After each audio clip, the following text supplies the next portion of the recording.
fired the employee, or I they don't fired follow the what employee. goes on in Canada. Okay. It's Northern America. All right. Wisconsin or something, right? All right. Hey, welcome. It's the Drink with Dan and Tim, and it's not official until you get a drink. My ice is melting quickly. I know. Well, let's see if we can melt it faster. It's a little bit of America. One drink.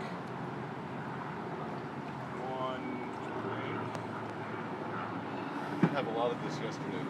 Did you? Yeah. Did you know I went 40 days without a drink? I wouldn't do that to myself. That's why I don't make promises to myself that I can't keep. Yeah, it wasn't a promise to myself. It was to the wife. Well, 40 days, the longest I've done it since 2004 when I was deployed. No, sir, not myself. If it's a day, you get the tremors. Well, welcome. We are in sunny San Antonio. We're on top of our new headquarters building at Grunt Style on Broadway Street. So if you know San Antonio well, this is basically the main street in town. It goes all the way from the Alamo is right behind us, about 9 blocks away. And the Pearl is about a couple blocks up north, or west, or whatever the sun says. I navigate. Yeah, you know, LT. I was definitely not. We're just a bunch of dumb enlisted folks. Yeah, you know. Hey, do you remember that time we brought in some outsider, right? He comes into our building in Carroll Stream, right? And he looks at our 50,000 square foot building, hundreds of employees, and he's like, how'd you guys do this? You're just a bunch of dumb redneck military hillbillies. Yeah, we just stumbled into it. Yeah, he just stumbled into that success. Yeah, well, They hear it all the time. didn't work for it, I guess. Yeah. So, some interesting stuff over the last couple weeks. You know, we've got, I see you're wearing a wonderful new shirt made here in San Antonio. This is San Antonio made in San Antonio. It's pretty exciting. What do you call that shirt, Dan? This is the Concorde to complement the Lexington. Yeah. Shots heard around the world.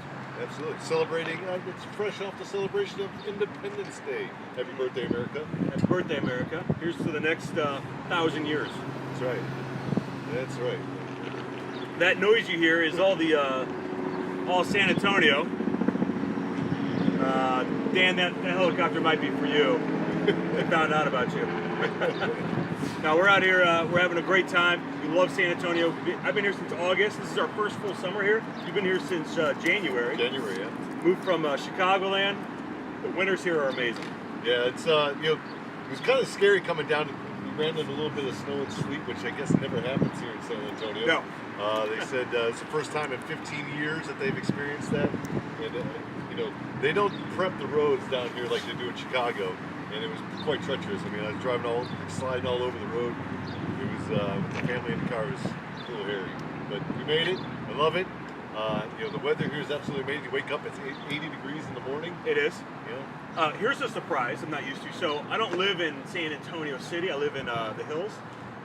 And we're averaging, especially this month, about 5 scorpions a week in the house. See, I'm over on the other side. I don't have any of those problems. City folk over here.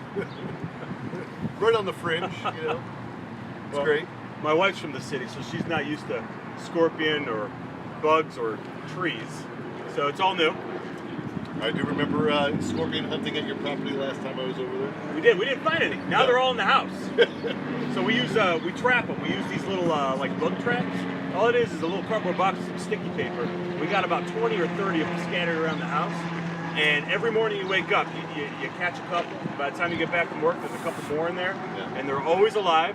A few times we woke up, and you could see where the scorpion just got the tail stuck, and they dragged themselves in the cardboard box, like around the house. Oh, jeez. Oh no, they're real. Reminds me of Nightmare on Elm Street 4. Do you remember that? Where I don't think anyone remembers that one. They're great. Come on. But the guy was stuck inside the box, the fly-trap box. He was getting pulled all over. It was gross. And when was the last time you seen Nightmare on Elm Street? The first one. I own the box series, so Well, maybe, on a VHS? On VHS? No, DVD, man. Come on. Nobody uses DVDs anymore. Well, speak for yourself. I think I'm speaking All for the classics are on DVD humanity. at my house. Like what, Titanic? Shut up. All right, what's your top favorite 3 movies then? Top favorite 3 movies? I would say that's very easy. Number 1, Predator. Number 2 would be Big Trouble in Little China. Oh gosh. number 3 would probably have to be Bloodsport. Kumite.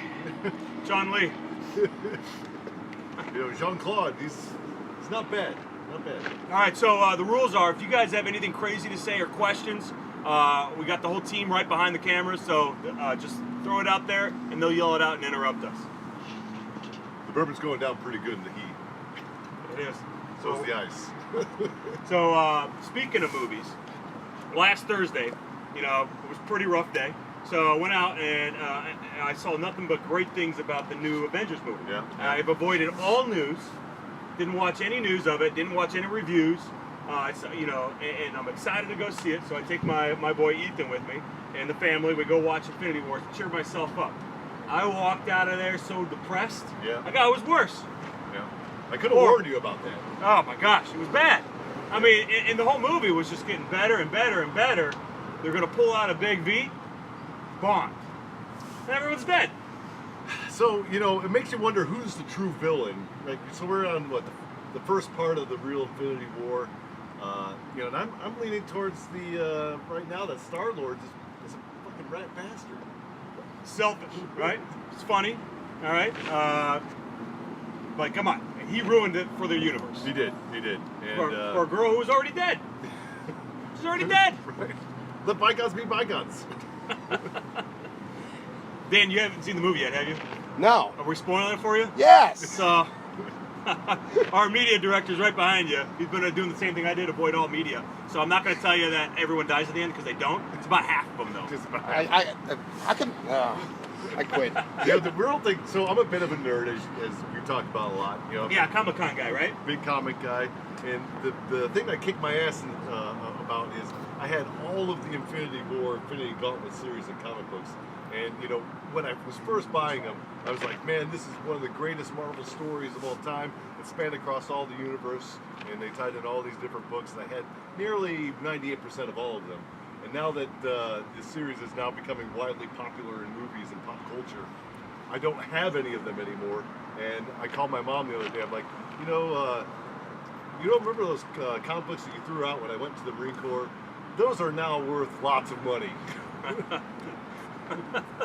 Oh well. I only owned one comic book growing up.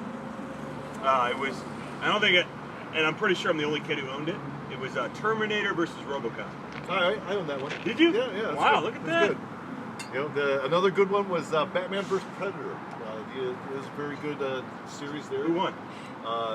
Batman, obviously. He's always good.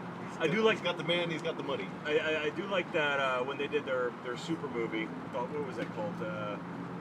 And they had all the heroes from DC in there.